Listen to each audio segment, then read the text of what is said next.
Peluang usaha. Bersama saya Ika Susanti Yuniarsih di sini, kita akan membahas peluang usaha pada pelajaran PKK pada hari ini.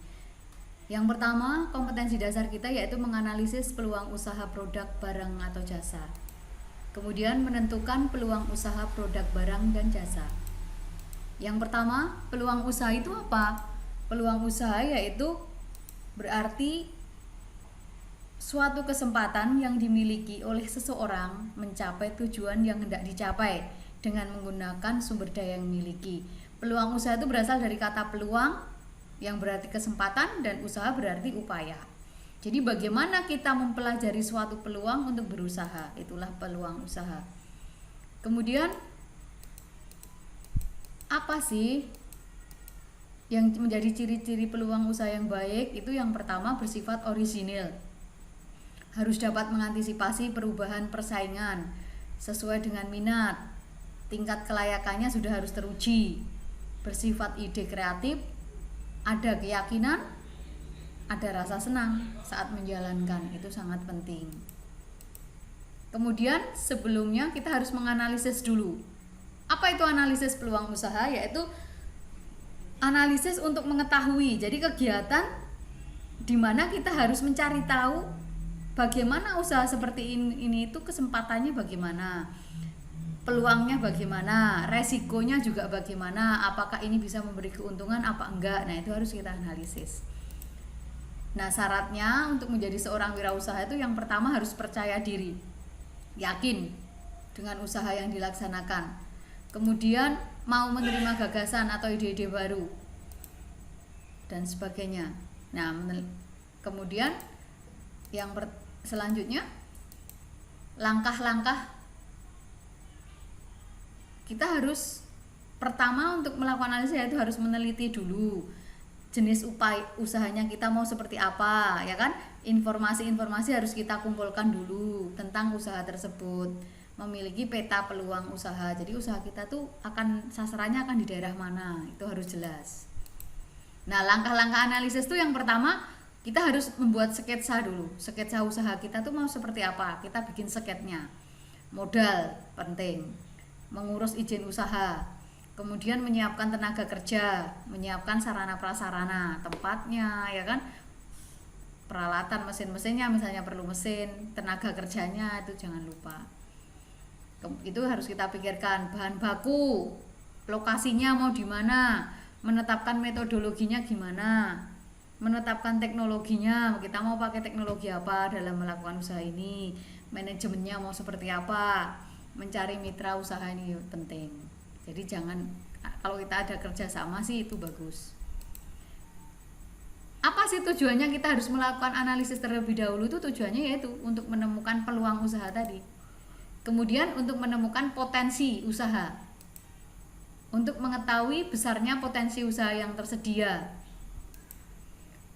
untuk mengetahui berapa lama usaha ini bertahan.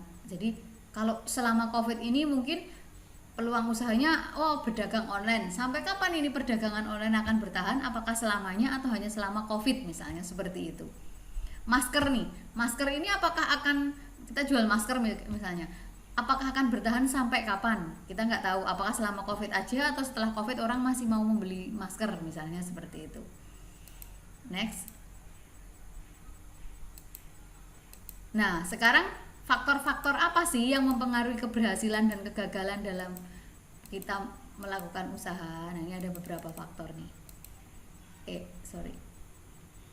Nah, faktornya pertama, keberhasilannya itu dari manusianya itu sendiri, yaitu kepribadiannya pertama. Jujur apa enggak itu penting, ya kan? Orangnya boros apa enggak? Orangnya gegabah apa enggak? Jadi kepribadian itu sangat penting. Kemudian ilmu pengetahuannya, dia sudah pernah bisnis apa belum, apa pernah belajar bisnis apa belum misalnya. Pengalaman itu juga penting. Tak kalah penting keuangan. Kemudian perencanaan dan pemasaran. Nah, kegagalan menurut Jim Merer itu apa sih yang menyebabkan tidak kompetennya manajerial? Itu sangat mungkin itu faktor utama lah. Kemudian kurang berpengalaman, belum ada pengalaman apa-apa misalnya. tidak bisa mengelola keuangan. Tadi misalnya uang yang harusnya untuk beli barang malah dipakai beli mobil, beli kemewahan-kemewahan yang barangnya itu sifatnya tidak tidak menghasilkan seperti itu. Mobil misalnya memang untuk usaha nggak apa-apa gitu kan, tapi kalau hanya untuk mewah-mewah ya itu akan membuat usahanya gagal karena uang yang harusnya berputar jadi stuck di situ. Kemudian lokasinya, kita mau menjual sesuatu lokasinya di dalam ya, siapa yang lihat kan gitu. Sikap yang kurang bersungguh-sungguh, ketidakmampuan dalam melakukan peralihan atau transisi itu menyebabkan kegagalan. Nah sekarang kita tuh dalam usaha perlu kreatif dan inovatif. Nah kreatif itu seperti apa?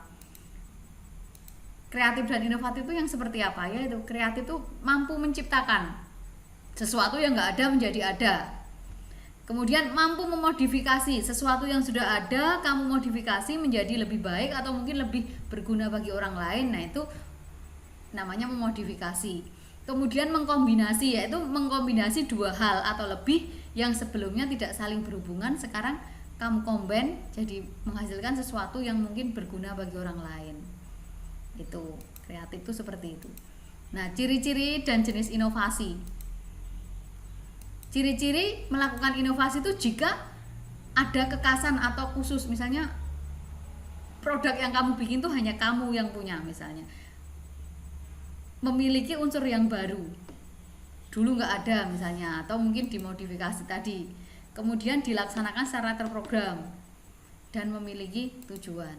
Itu ciri-ciri inovasi. Nah jenisnya menurut Kuratko, jenis inovasi itu ada yang sifatnya invensi. Invensi itu apa? Dia temuan baru yang sebelumnya nggak ada.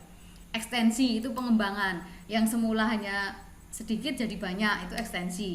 Duplikasi, nah duplikasi itu barang yang sudah ada kamu produk lagi dan akan menjadi lebih terkenal, itu duplikasi. Sintesis itu penggabungan atau kombinasi konsep formula. Jadi sudah ada barang ini kamu kombinasi menjadi konsep formula yang baru. Itu ciri-ciri inovasi dan jenis inovasi. Next.